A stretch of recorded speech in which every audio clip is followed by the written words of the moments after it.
It's the radio guy, Mike Prince. Welcome to another episode of the Mike Prince Show.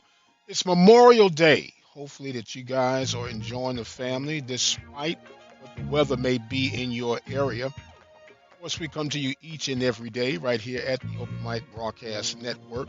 Our social media handles for Instagram, Facebook, and Twitter are all at the Mike Prince Show.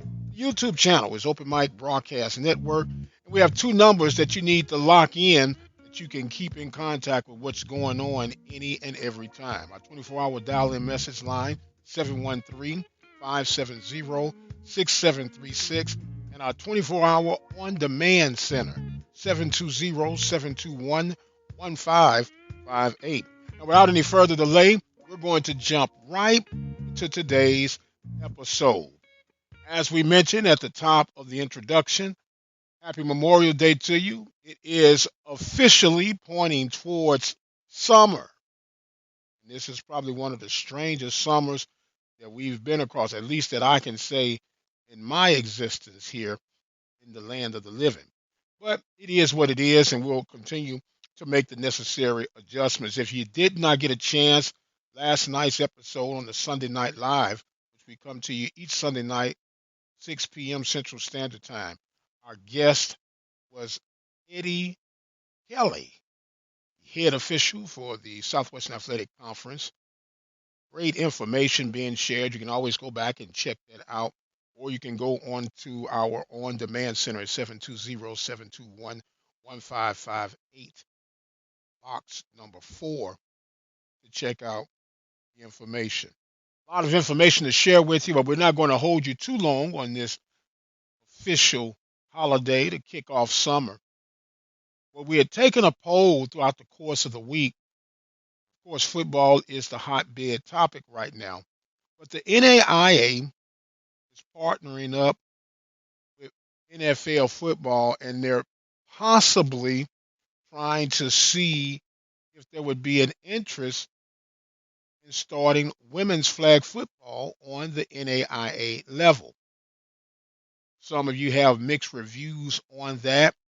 But we took a poll, and 63% of you that were polled said you would not be interested in trying to support nor watch women's flag football. I think it would be something unique, and it would definitely, I believe, be competitive. And as long as they didn't try to spill this over to the FBS, I think if you made it a unique market, I think it could have some leg room. But who am I? I've been wrong before. It wouldn't be my first and definitely wouldn't be my last. But 63% of you said, thanks, but no thanks. Meanwhile, to the football of choice, whether it be professional, college, or high school, the needle is slowly moving toward the possibilities of football at least being close to normal as possible.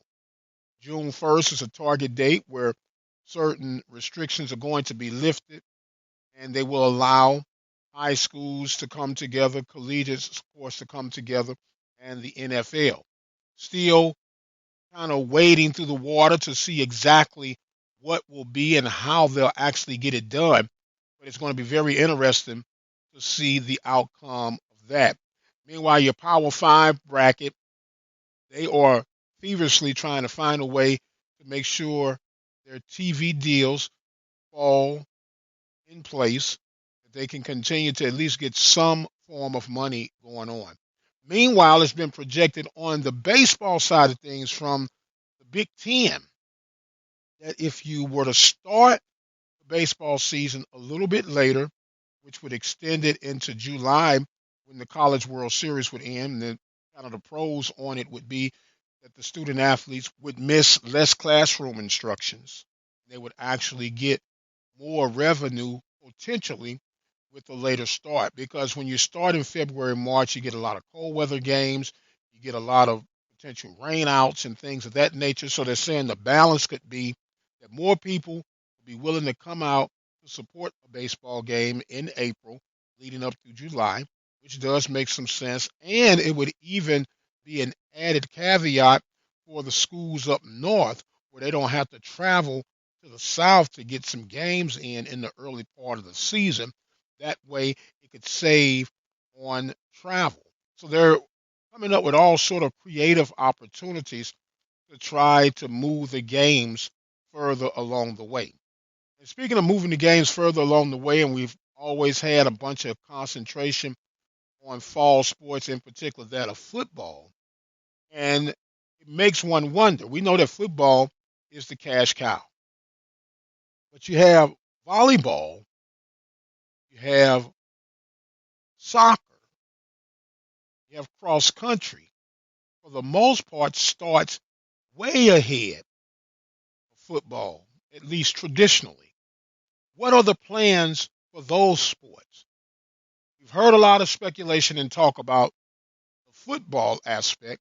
What are some of the contingency plans for the other fall sports? I would love to be able to hear from some of the commissioners and even athletic directors on what are the discussions and talks about that.